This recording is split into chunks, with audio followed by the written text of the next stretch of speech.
drafted #2 overall. It's surreal. You know, I haven't had time to sit down and think. You know, I feel like I'm you know, a machine right now. I'm just going from place to place, interview to interview. But I'm sure when I sit down, you know, I'll be able to think about, you know, the extreme blessing that I have, the extreme opportunity that I have, you know, to be a Denver Bronco. You're walking into a team that is rebuilding. How do you think you make them better? We're rebuilding at Texas A&M, and you know, I'm gonna stick to the same formula of success that I had there. I'm gonna bring it to the Denver Broncos, and that's just being a team guy. You know, taking it one day at a time. I'm putting a team before myself, and you know, just doing whatever it takes to win. Yeah, speaking of Texas A&M, you're from Texas. You've never been out of Texas. What's it going to be like to go to Denver? Yeah, I feel like it's going to be great. You know, when I visited Denver, I instantly fell in love with Denver. I liked everything about it, and you know, I guess it was a sign, you know, to come. And I'm extremely grateful. I'm extremely, you know, thankful, you know, to get this opportunity to be a Denver Bronco. John Elway in their front office playing under a legend like that. What's that going to be like? It's going to be great.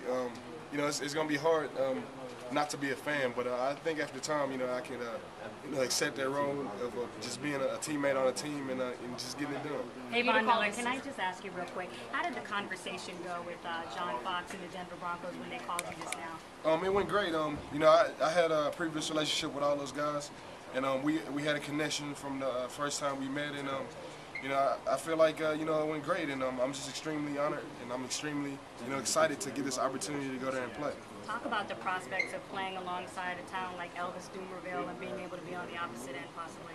Oh man, you know, I watched Elvis Dumervil while I was growing up, and just to have this opportunity to get there and just, you know, just to be on the same team with him, you know, it's an extreme, you know, honor.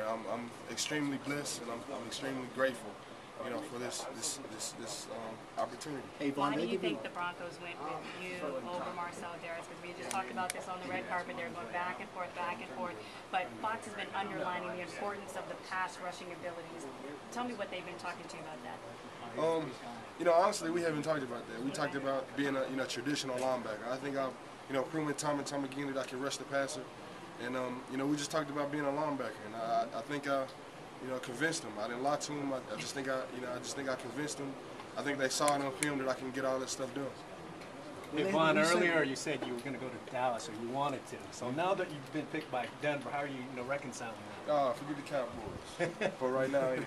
I'm a Denver Bronco, and I'm excited to be a Denver Bronco, and I'm just extremely excited to get there and prove myself. If you feel pressure to have to be an impact player right away? No, I don't.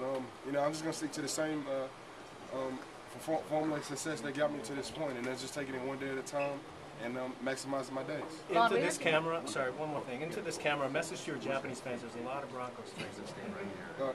I'm going to do whatever it takes to get it done. I'm a team guy, and I'm extremely honored to be a Denver Bronco. Two more questions. Vaughn, we heard you about a palace, a shrine to Dallas Cowboys stuff in your house in Texas. Where does that stuff go now? Does it get replaced? I think it gets replaced during the season.